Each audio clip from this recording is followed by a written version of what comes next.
So we are on Daf Tzadi Zayin Amud Beis, 97b, and we're in the midst of the scenario of somebody who had swapped out. Somebody had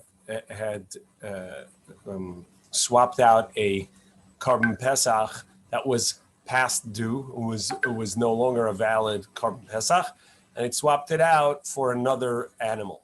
So this was a scenario of a tamura.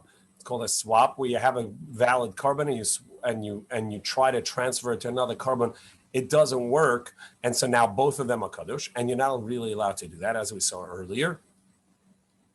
And also, it could be that it would be invalid because it came from a carbon that itself was not valid. If that carbon indeed was not valid, not allowed to be brought. And we saw a halacha that there was a distinction between, in the Mishnah, as Rabbi Yeshua said and Rabbi Kiva explained, between a carbon Pesach that it itself is going to be valid as a shalomim, as a peace offering after it was valid and no longer usable as a carbon Pesach, versus a type of carbon Pesach that was not and had to go into pasture and get a blemish sold, and the funds be used for the shlomim, for the peace offering. And we had a statement that Shmuel said, Kol shebechatas mesa bepesach karev shlomim. A general rule that anything that in a chatas offering the carbon is left to die, meaning that somebody donated a carbon Pesach, a carbon chatas. Somebody had sinned and needs to bring a chatas and designated a chatas, and then that person died or it got lost. There were 5 scenarios in which we'd say chatas mesa. The owner is already atoned with another carbon or is no longer alive and doesn't need this atonement, and so therefore this carbon is left to die. And in that case, Shmuel said in the Pesach equivalent of that scenario, that you can bring that very carbon itself as a shlomim, as a peace offering. However, if it goes out to pasture, if the rule by the chatas is that it has to be sent to pasture, it doesn't get put down. It's not left to die. So then by the Pesach, it would also go into pasture. And the Gemara is talking about what exactly was the scenario. What was the scenario that Shmuel was talking about, where it would be the equivalent of the chatas would actually go into pasture. So we're on Tzadi Zayin Amud Beis. Jules, you had a question? No. Okay. So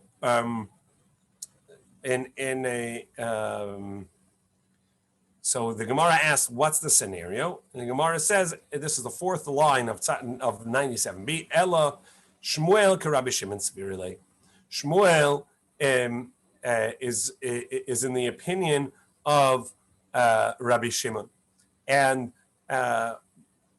don't ask according to Shmuel in what case is he talking about that it would go into pasture by a chatas, by a sin offering, and the equivalent would go into pasture by a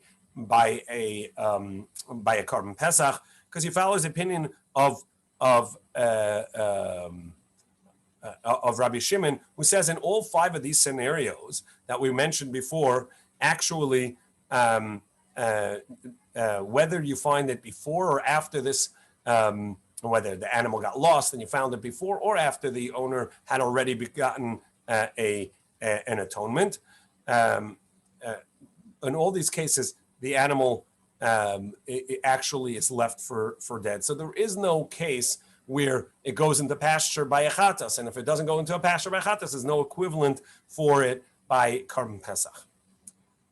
The Amar Chamesh Chatos Mesos, that in all cases that we mentioned, the animal, the chatas actually is left for dead. So the Gemara says, wait, Rabbi Shimon Leslie, but he doesn't have any case of the animal going into pasture. So what would the second part of Shmuel's statement, which said, the first statement said anything that is left for dead by a chatas, by carbon Pesach, you can bring it itself as a shlomim. However, anytime that the rule by achatas is that the animal gets sent into pasture to get a blemish, and then you buy a new one, or you use the funds for carbon. So by Pesach, it's the same. It has to go into pasture, get a blemish, and you buy the shlamim. But if you're telling me he follows the opinion of Rabbi Shimon, actually, according to Rabbi Shimon, there is no such scenario.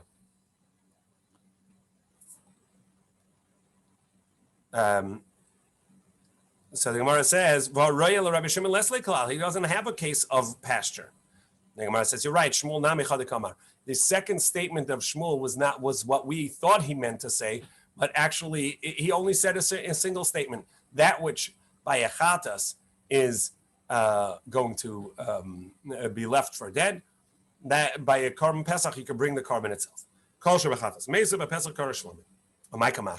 So then what's he trying to teach us with that? Since in any case all lost animals are going to go into be left for dead by achatas, and Shmuel is saying that by a pesach they're being brought as a shlamim, meaning that if you lost an animal that was designated as a carbon by achatas, it's invalid, it's going to be left for dead, and by the pesach it's going to be brought as a shlamim, that very animal itself. Well, that's already in our Mishnah, because our Mishnah said that if you found it after shechted, and we explained after the time of shechting, so then you can bring it as a shlamim. So you see that a lost animal, once the carbon was lost, you can when you find it, you can bring it as a shlamim. So it says you're right. The concept that it's brought is not the idea, but rather, at what time did you find this animal? According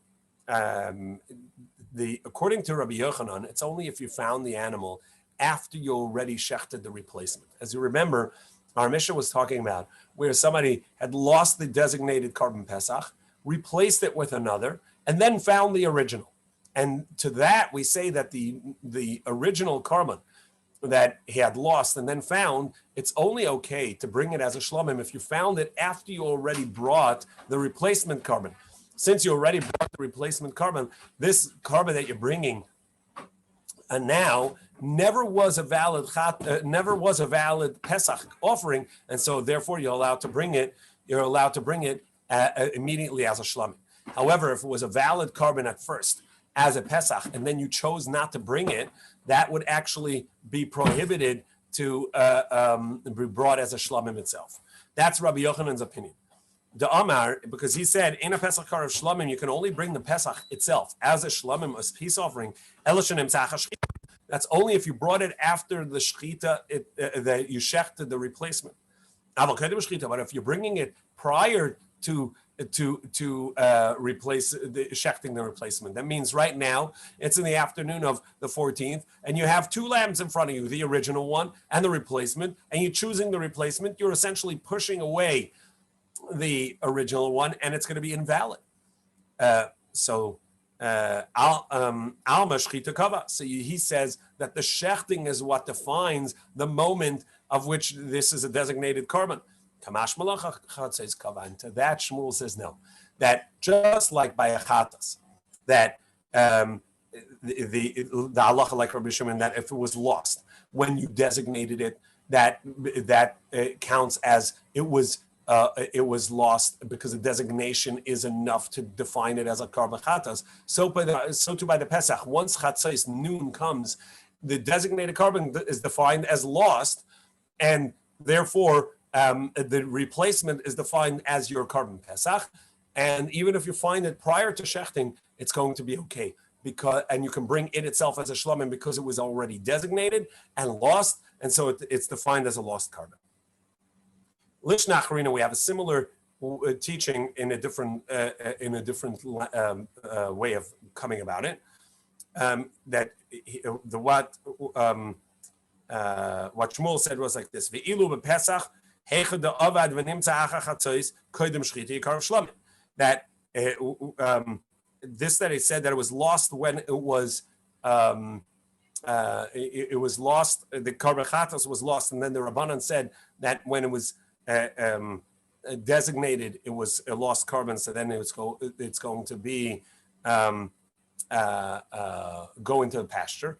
And according to Shmuel, he says that it's by a carbon Pesach, it should, according to that, it should also go into pasture, but that's not the rule, because by a carbon Pesach, where it was lost and found after Chatzot, and you found it after noon, before the shechting of the next carbon, you could bring it as a shlomim, as a peace offering.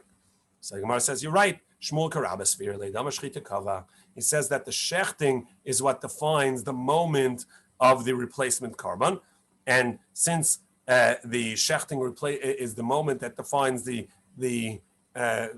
replacement carbon. So this original carbon that you had is going to be invalidated, and it also would go into pasture. Since Rabbi Yochanan is the one that says that you cannot bring in as shlamim, so only if you found it after shechting, the replacement, the original was found after shechting the replacement. So then that would have to be if you found it beforehand, aval koydem shchita. But if you found the original prior to shechting the replacement, at which point you would not bring it as a shlamim because you had two in front of you as your Pesach and you chose one and essentially pushed the other away. And so that would not be a valid carbon anymore. You'd have to put it into pasture, get a blemish, and sell it off. So that means that according to Rabbi Yochanan, shechting the replacement is what defines the invalidation of the original. And if that's the opinion of Rabbi Yochanan, so that means Shmuel, who disagreed with him, was saying that noon, the halachic noon, which defines the moment that you can start bringing the carbon Pesach, that's what defines the replacement as the replacement. Ela Shmuel Rebbe Tzvi the Amar Avuda Lamisa. So it must be that Shmuel follows the opinion of Rebbe, that by a chatas offering, a lost carbon like this that is found is going to also have to be left for dead, and that's why the replacement can be brought as a shlamim. Vaha kol avudan Rabbi Mason. V'lo Pesach echad David kodem chatzos v'nemtza kodem chatzos royek. Well, if you say he follows the opinion of Rebbe, well, according to Rabbi Yehuda Nasi, every chatas that gets lost is always going to go be left for dead. It's going to have to be put down, and it cannot be brought as a carbon. It doesn't even go into pasture. So that means every lost animal by a chatas is a mesa, and the equivalent of that, according to Shmuel, means that you can bring the original Pesach as a shlamim. But that's not the rule in regards to lost carbon that you lost and you found it prior to noon when you can't even bring it yet as a carbon. Where there, the halacha is roya goes into pasture and gets a blemish. So Gemara says, yeah, that's the reason for that is because according to Shmuel, if you find the animal prior to the obligation of bringing the carbon, it's not yet the obligatory time. So you didn't actually lose and find the animal, as we saw yesterday morning. The idea that in order for it to be a problem that you lost it and had a replacement, etc., it has to be that you lost the animal or found the animal at the moment within a time that it's a valid carbon. You could have brought it, but in the morning of the 14th, you can't bring a Pesach yet. You can only start bringing a carbon Pesach once noon hits. And therefore, Shmuel says, "Kasavar kodem chatzos." If you lost and found the animal before noon even came, so it wasn't even the time for a Pesach yet, lav avidu, that doesn't count as having lost your carbon. And kasavar chatzos kava, and the teaching of Shmuel is to tell us that noon is the time that defines the moment of the replacement, and it defines the moment of the original as a lost carbon, and that's when it would go into. It would be able to be brought as a shlamim. It itself would be brought as a shlamim. The next Mishnah, which begins today's daf, essentially, is a Mishnah. What happens if somebody designated an invalid carbon? So from the start, it was not valid. So a mafresh nekevel pischa. A carbon pesach has to be a male, either a male goat or a male sheep, and this person designated a female. Or he designated a male, but a carbon pesach has to be within its first year of life, and he designated an animal that was already in its second year. Ben shtei shanim, it's already in its second year. Yireh achi estaiva has to be left for in a pasture to get a blemish, v'yimacher, and then it gets sold, v'yiplu dalmav, and its money is used l'shlamim for a shlamim offering. That's the text that we have in Rashi. In Tosfos, the word nedava in the Mishnah is actually a different text. It's the text of the Rambam, and it's either or. It's either for nedava or for shlamim. So we're going to put a parenthesis on nedava, and we're going to go with Rashi. So the funds that you have from this from the sale of this invalid Korban Pesach is going to be used to bring a shlamim offering. So the Gemara is now going to the Mishnah continues. So on Tzaddik Chesamad Aleph in 98a, Hamafresh Pesach Yomes. Somebody designates a Korban Pesach for himself, and then that person died, and he has a son who inherits that essentially. Can his son be on the group? He can't bring it as a Pesach L'Shem Shlamim. He can only bring it as Shlamim because this is talking about a case where the son wasn't a part of a designated on the Pesach group, and so therefore he cannot inherit the Pesach, because when they purchase the Korban Pesach, it has to be designated to a group, and if he wasn't in that group, and no one's left of the original group because he died, so therefore the son cannot join that group at this point. But of course, if he was already on the group, he can remain on the group. Amar Rav Huna, so Rav Huna said, Rav Huna B'Rei Yeshua said, Shema Mina, from our Mishnah we can learn, and this is something that comes up many times in the Gemara, these three teachings that we learn from various Mishnayos. Shema Mina Talas, we learn three halachas. Shema Mina Balichai Nidachim, that this concept of nidachim, of a dichui of a korban, that you can push it aside, meaning that it becomes invalidated and remains invalidated, this is true even if the animal's alive. We don't only say if the animal is already shechted and dead, that's when the invalidation can take place. But as a live animal, it can't become invalid, which is, there is an opinion like this. Our Mishnah, it has to follow that even as a live animal it became invalidated, because we see that this korban, because it was designated incorrectly or was not valid for what it was designated, it remains invalid and it has to go to pasture, etc. And even if from the moment it was designated, it was invalid, that's also going to be a dichuy, it counts as an invalidation. And normally we say, when something is invalidated from the start, meaning when it cannot be a korban. So what was the intention of the one who dedicated the korban? Only for its funds, only for its value, because it can't be a korban because it's not a valid korban. So like somebody donates rice to the Beis HaMikdash. It's only for the value, for the funds. It can't be a korban because there is no korban of rice. So that would mean that it was donated for kedushas damim, a sanctification for its value.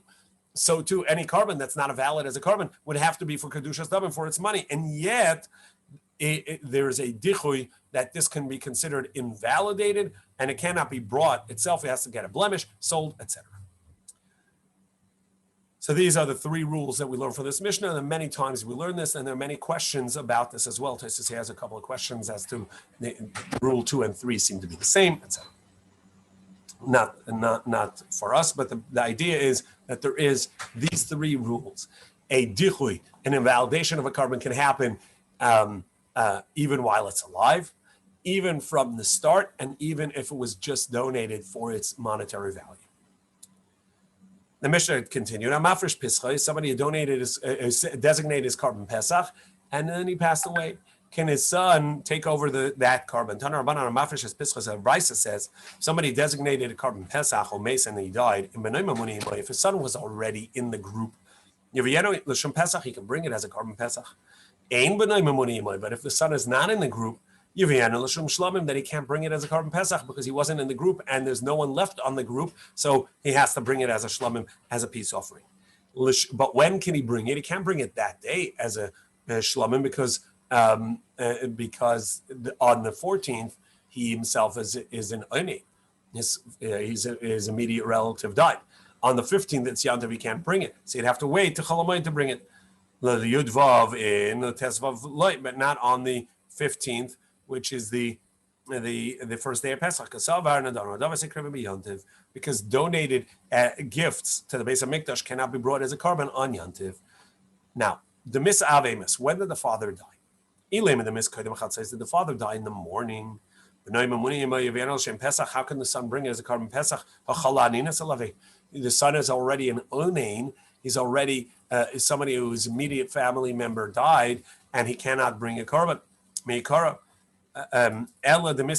So rather must be that the son is already obligated in the carbon Pesach because the father only died in the afternoon. So how can the son bring it as a shlamim? Chatzos already designated as a carbon Pesach, and then it became invalidated. And we just saw before earlier that if the time of the carbon Pesach came, which designates the carbon as a valid carbon, and then it became invalidated, so it should remain invalid. Amar Rabba, so Rabba said, the father had died in the morning. So what does it mean? He brings it as a Pesach. The son who is going to be invalid for this Pesach because he may be burying his father now, so he's going to be a Tamei Mace. He's going to bring it as his carbon Pesach the second in the makeup date in the 14th of a year. Abai says a different way of explaining this. Let's Tani. We can split the scenarios of the first and second case of this brisa. The first scenario is talking about where he died after Chatzos, afternoon. So since the son is in his group, he can bring it as a carbon Pesach because it's already designated as a Pesach. If the father had died before Chatzos and the son was not in the group, then the son can bring it as a shlamim later on. Rav Shravi says, no, we're talking about that the father died after Chatzos. However, the father was already ebbing away at noon. So when the time for the carbon Pesach to be designated and locked in as a carbon Pesach, it doesn't get locked in because the father is already dying. The owner of this carbon is dying, and so we can understand that it shouldn't get locked in because maybe it's not going to be a Pesach. Normally it gets locked in because obviously this was designated as a Pesach. The time for Pesach came. The owner wants to bring it as a Pesach. But in this case, we understand that's not the case because he can't bring it as a carbon Pesach. He's ebbing away. It may not end up being a carbon Pesach.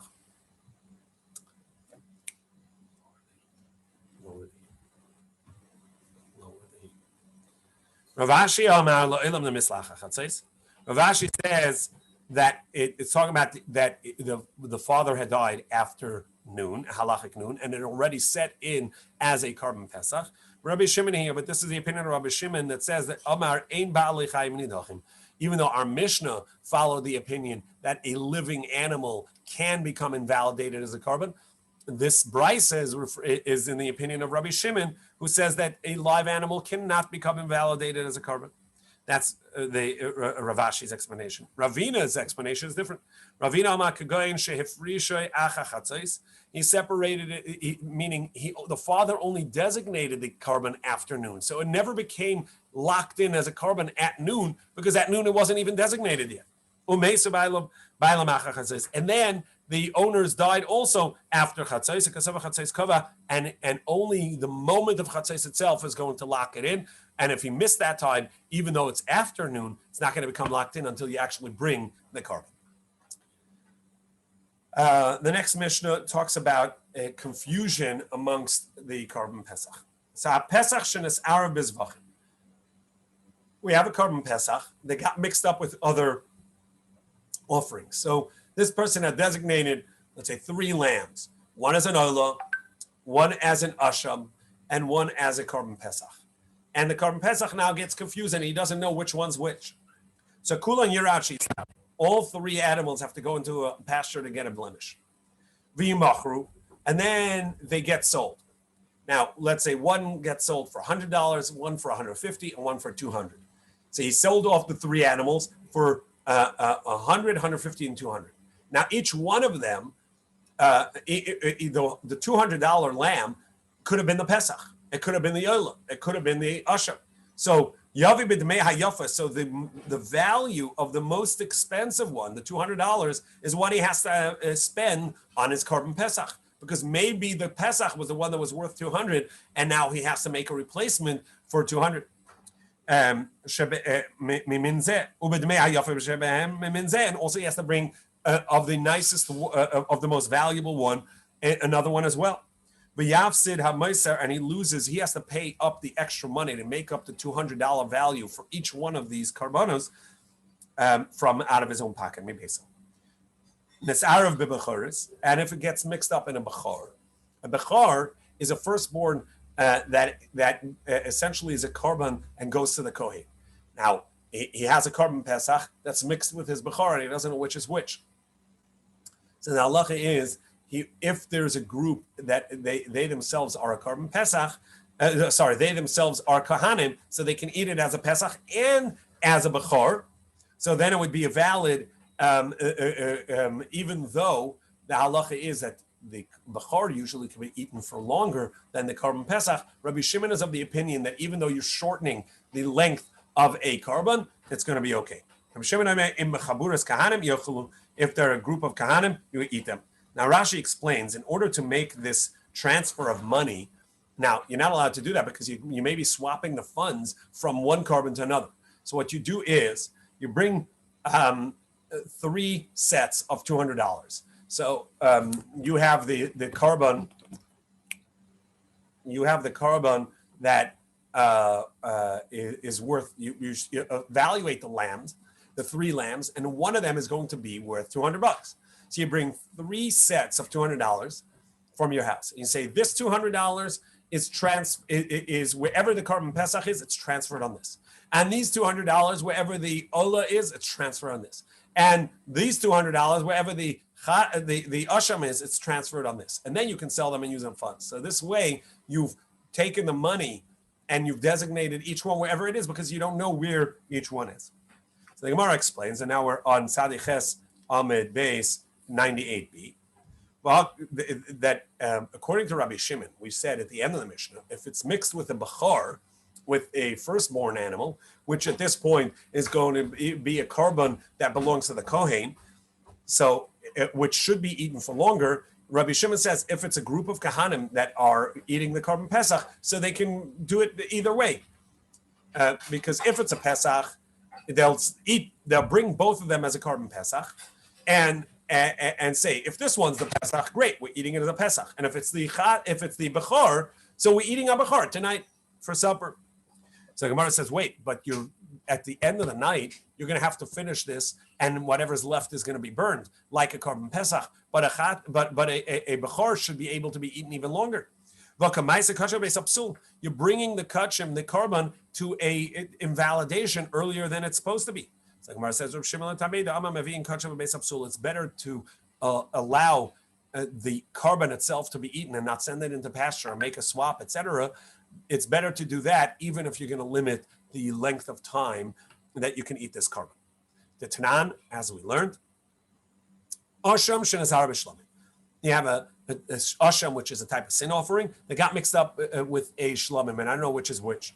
So Rabbi Shimon, we're going to do the strictest rules. So a shlamim, you can shecht it anywhere in the courtyard of the Beis HaMikdash. So, but an asham can only be on the north side of the mizbeach.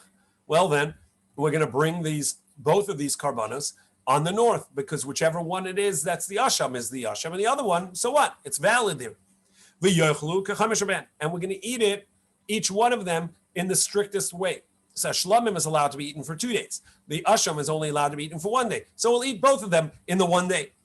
Amrullah, so the chacham say to him, wait, you're causing an invalidation to a korban, because potentially if this korban, which is supposed to be the shlamim, whichever one it is, we don't know which one it is, but one of them is a shlamim, and that's allowed to be eaten for 2 days, and you're going to be bringing it to an invalid point already at the end of day 1. Ein mavi'in kacha beis absolutely not allowed to cause an invalidation early to a korban. V'rabanan hechavdi. So the Gemara says, okay, so that was the response, and this is according to Rabbi Shimon. But what about according to the Chachamim? When you have a bechor, you have the firstborn animal, only a kohen can eat it, and that you can't actually swap out because it's a firstborn, right? You can't swap it out and buy a new firstborn because this is the firstborn; it's its own korban. You have to wait until it gets a blemish. And you bring a healthy, fatty animal in its place. Tachol alei. Whichever one of these is the carbon pesach, this is its replacement. Right? And we eat both of them as if they were the bechor, the firstborn, that balmum that had a blemish, because we don't know which one is it. So it's going to have to be eaten in all the rules of a blemished bechor. The next Mishnah is a long Mishnah, goes all the way to the end of the Amud, and it deals with when you had different groups that had their lambs get confused. We know the halacha is that a lamb that's designated as a carbon pesach has to have designatees, group people that are registered for this carbon, and they can't all leave. You have to at least leave one of the registered people in the group, because the lamb can't be without an owner. And now we have two lambs that were designated to group A and to group B, and they're confused. They don't know which lamb is which. They got out of their pen or whatever it is, and now they're not sure which one belongs to group A and which one belongs to group B. So that's later in the Mishnah. I'm sorry, I jumped it. The first case is where a group lost their lamb and just got away. Now, what they have a designated group, and they tell one of their group, go ahead and find it and bring it, and we're running out of time. Go ahead and bring it as a carbon pesach for us. So Chabura she'avad pischa lost its carbon pesach. Go seek it out. Go find it and shecht it for us. Now v'halach, he went and he did so. Umatzav v'shachan, and he shechted it. V'heim lachav v'shachta, but they were running out of patience. They didn't know, did he not? Are we going to have a carbon pesach? Are we going to miss out on the mitzvah? So what they did was they went and purchased their own and shechted it.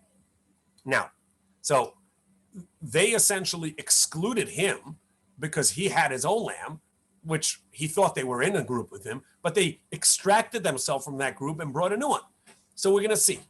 If his was valid, meaning he got there first. He found the lamb. He brought it for them. They simply didn't know, so they were all nervous and brought another one. But it was after the original, so the original one was valid for the entire group.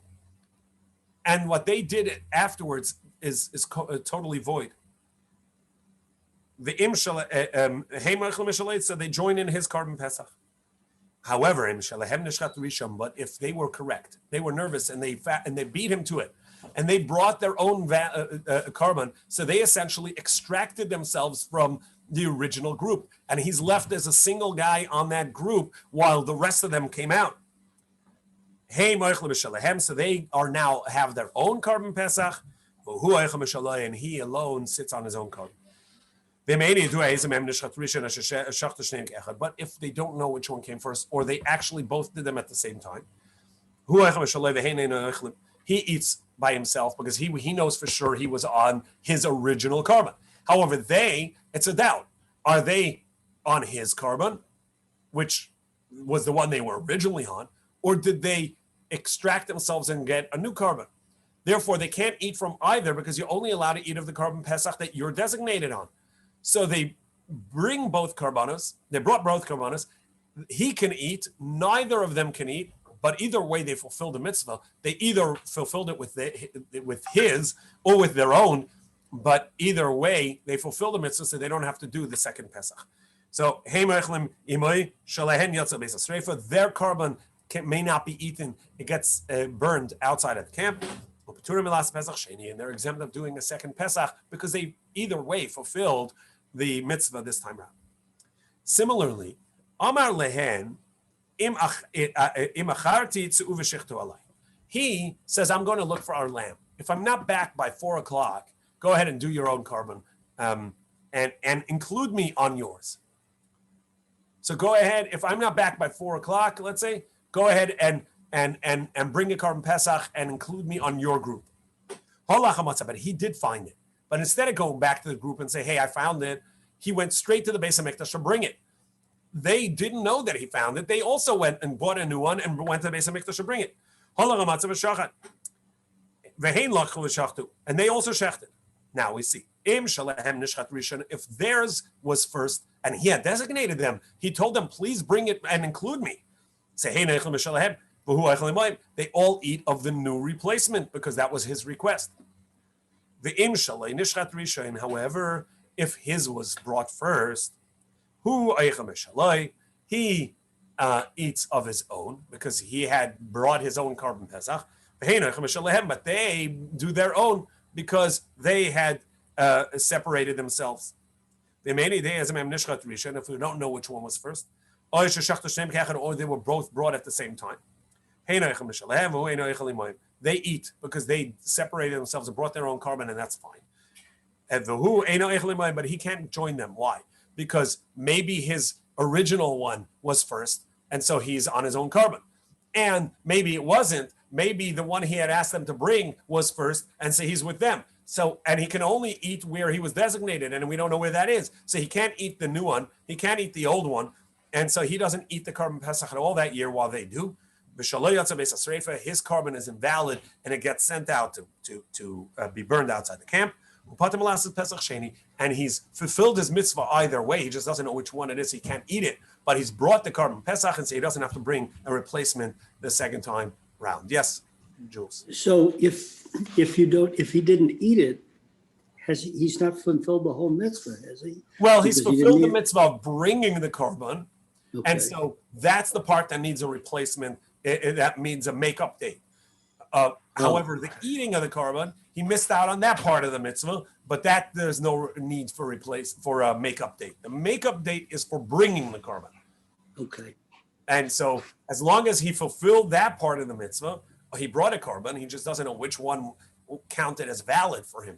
He either brought the original one as the valid one or the new one that the group brought as the valid one. But either way, he had a valid carbon that he was on. He just doesn't get to eat it that night. So he's going to eat the matzah tomorrow with everybody while everybody else is eating the carbon pesach, and he gets left out on that.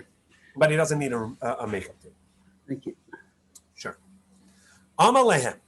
Now, if he had said to them, go ahead, and if I'm not back by 4:00, go bring another carbon as a replacement for us.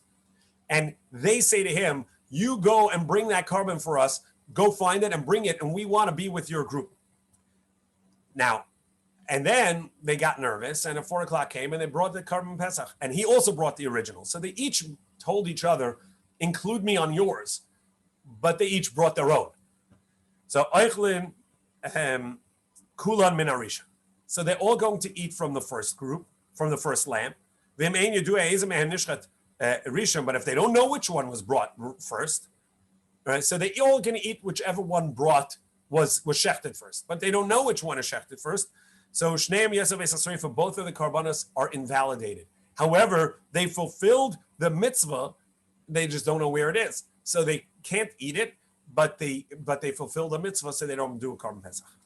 But if neither of them told each other to do anything on their behalf, they lost the lamb. So this guy said, I'm going to find it. But they didn't tell him, bring it on our behalf. And he didn't tell them, if I'm not back, bring a carbon on my behalf. And so they went and brought themselves a carbon. And he went and he brought the carbon. But no one had designated anybody for each other. So they're independent. It doesn't make a difference which one came first. He eats his own carbon pesach and he fulfills his mitzvah. They eat their carbon pesach and they fulfill the mitzvah because they didn't designate each other. You have to designate the other to do it on your behalf. Otherwise, it's not good. Now, here comes the case that I mentioned earlier. Shtei chaburos, two groups. You have a group of 5 people and their carbon pesach got confused with, mixed up with another group of 5 people. So group A and group B. Each one takes one lamb. Now, it may be the other group's lamb. So what do you do?